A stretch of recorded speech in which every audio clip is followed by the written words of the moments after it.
Hey everyone, welcome back to the Grace and Truth Podcast. My name's Taylor Bacon. I'm the Associate Pastor at Grace Resurrection Methodist Church. And I'm James Williams, Senior Pastor. And in this week's episode, we are talking about the controversial question, does God care about my mental health? So, let's dive into this week's conversation.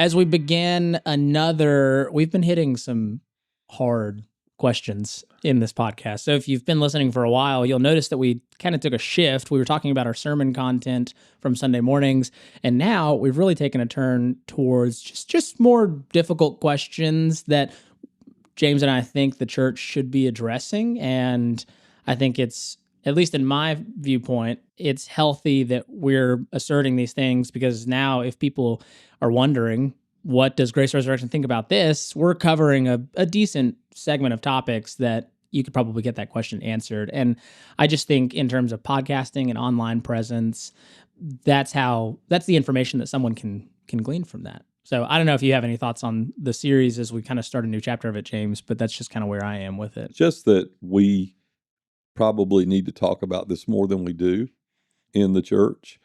And I've seen an increase, as far as ministry, I have seen an increase in mental health issues since the pandemic with people. Mm-hmm. I've been blessed personally not to have to deal with some of that, but I've been really close to people who do deal with it. And the stigma that's attached to it is something that we should be a part of the solution, I think, as the church, and not back away from it.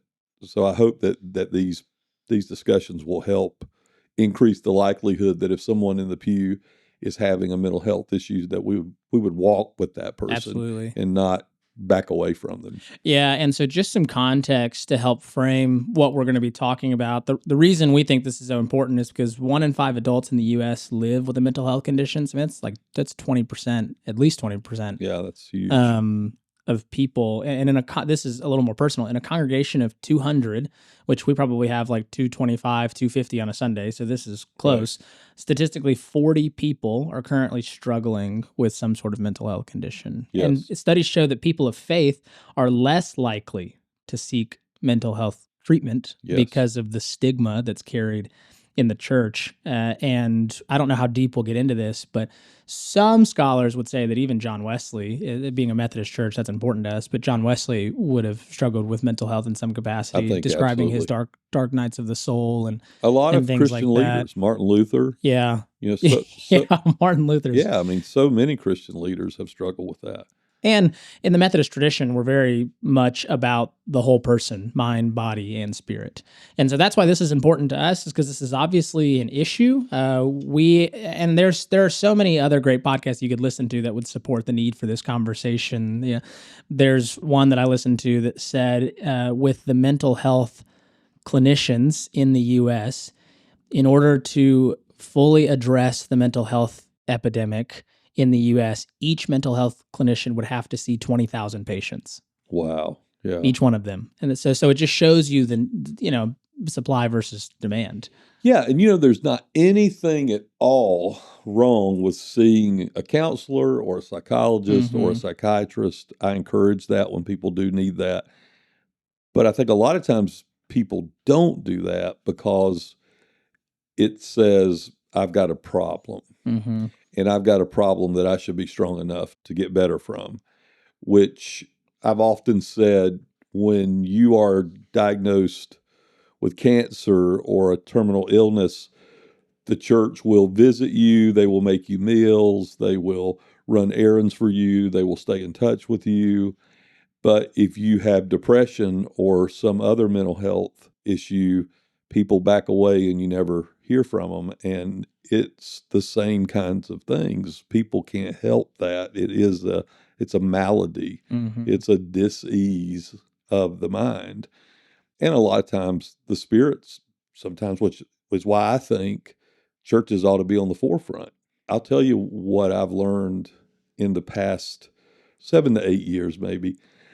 I was always very compassionate and empathetic and very sensitive to watching for that in my ministry over the years, and have really walked with a lot of folks that were my parishioners who had those issues, I was not so sensitive and empathetic to people that I worked closely with, like staff and folks that are just kind of with me day to day. I was not as sensitive and did not catch it like I should have caught it in people. And I've been really in the past probably 3 years, 4 years, I've really been more in tune with that and listen for that. Because I think a lot of times we think, well, you're a ministry, you're close to God, and you don't have those issues, which is not true. It's not true. And I've really been convicted about that, Taylor, that I need to be on the lookout for those closest to me that struggle with those things. And Jesus is the answer. Now, medication can be too, but Jesus is the answer.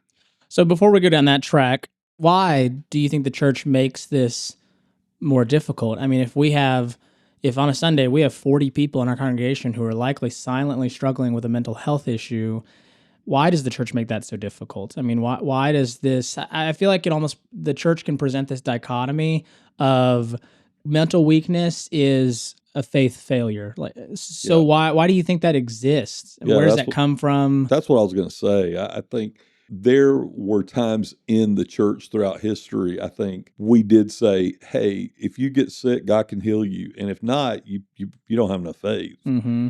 And we said that and believe that sometimes about physical illness. And we've learned, I think we've become a little more empathetic and understanding of the fact that you can have great faith and still die of cancer. Mm-hmm. You can have great faith and still have Alzheimer's. You can have great faith and still deal with issues that are debilitating health-wise in life, physically. I'm not sure we're there yet with mental health, though. I think a lot of Christians still believe if you'll just pray and be strong, you can overcome this. Mm-hmm. Now, I will say that there probably are some minor mental health issues that have to do with attitude and readjusting your thinking, realigning your thinking, sure. But there are some pretty major issues that are related to chemistry and the brain that can only be helped with medication. And I'm not sure why, other than I think mental health scares us a lot. I think it scares us when we see someone struggling because we think, oh, wow, that could be me. And we'll back away because we don't want to see it. We don't want to think about it. I've had story after story told to me over the years by people who had family members who had a mental health crisis. And instead of the church backing into them, they backed away from them. Or they were told sometimes by a pastor or a church leader, if you'll just pray, if your faith is strong enough, this will go away, which is just ludicrous. And I'm not sure why we haven't learned that yet. I think we're on our way to that being better. Like, we don't say that to people who are struggling with physical illness, but I think it's because we have your question, I think the answer to your question is that we have bad theology a lot of times. Because I think the conversation around mental health is just starting to be taken seriously. I even remember as a kid and a teenager, that was when the conversation around mental health really started. So 2000s, 2010s, and there was still, I grew up in a really small town and very rural area, and it was a huge stigma. I mean, if you went and saw it, no one I knew as a teenager saw a counselor. I did not know a single person. Yeah. Now, and now we're all in our 30s, so now we're all seeing counselors, and it's like that's just kind of the result. And, sure it is. But I say that to say that the conversation is sort of snowballing, and it's becoming a little bit more comfortable to talk about, and it's becoming a little bit more normal for people to see a counselor, even if you're not really struggling with a mental health issue at that present moment. And so I think it's helpful, but I really want to address too how mental health is identified in Scripture. Not directly, it's not obvious, but there is an example that I'd love for you to share with us about a certain prophet who I think if you really read it with this lens, struggled with mental health. And I'm speaking to Elijah in First Kings. So it's to set that context, Elijah had just rained down fire. Mm-hmm. And then what happens? Well, he becomes pretty popular quickly. Yeah. He has everything to be excited about. God listened directly to him, and he wasn't just telling people that happened. They witnessed it. People witnessed that. One of the coolest moments in all of Scripture. It really is. It really is. And Elijah, talk about faith. Mm-hmm. He had great faith. He said, not only are we going to call down fire to burn this altar up, we're going to wet it first. We're going to put water all over it to see what happens. And yeah, I'm going to make it physically impossible for God to do what I need him to do. Yeah. And then life happens. Life just happens in Elijah's life. And so God had great compassion on him and said, hey, why don't you have a little bit to eat, get some sleep, get some rest, and you'll be okay.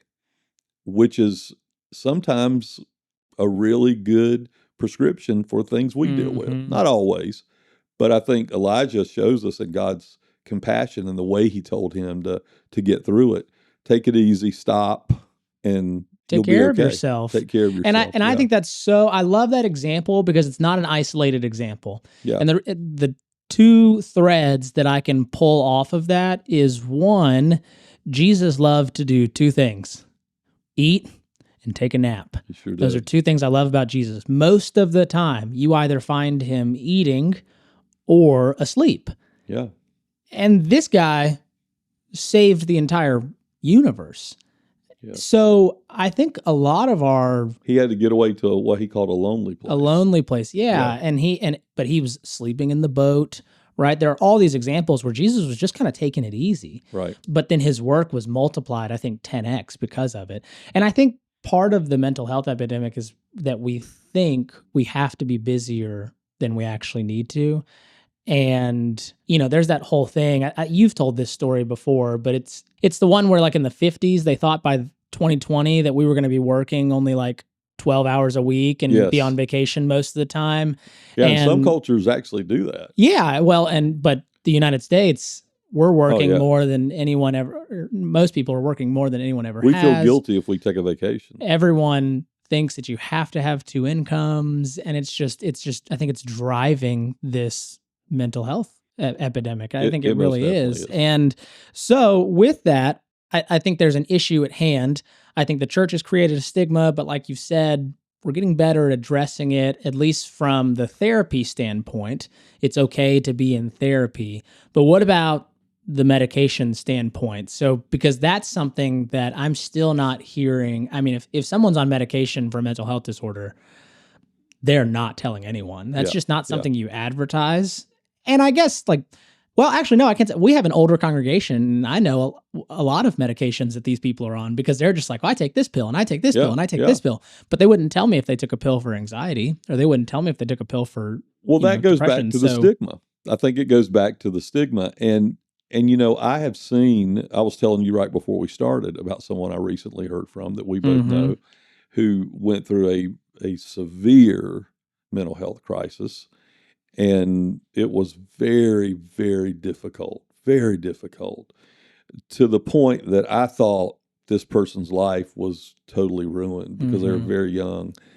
And after time and prayer and medication, they're doing extremely well right now, extremely well.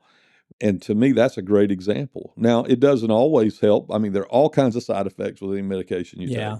So I think sometimes that's why people stay away from them too, especially for emotional disorders, because there's just there's a big risk in some of those medications. They do help, but they can also cause some other issues. Yeah. So people are afraid of them, and you can understand that.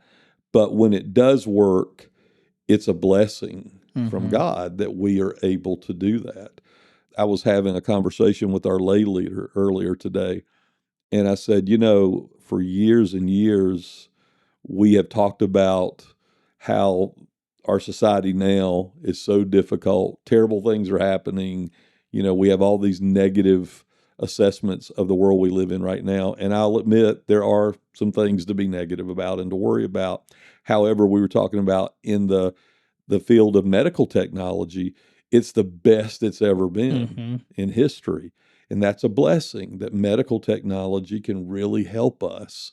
And I think that we should encourage that from the standpoint of mental health issues too, because talk therapy is great, but sometimes talk therapy just doesn't help. There needs to be another level.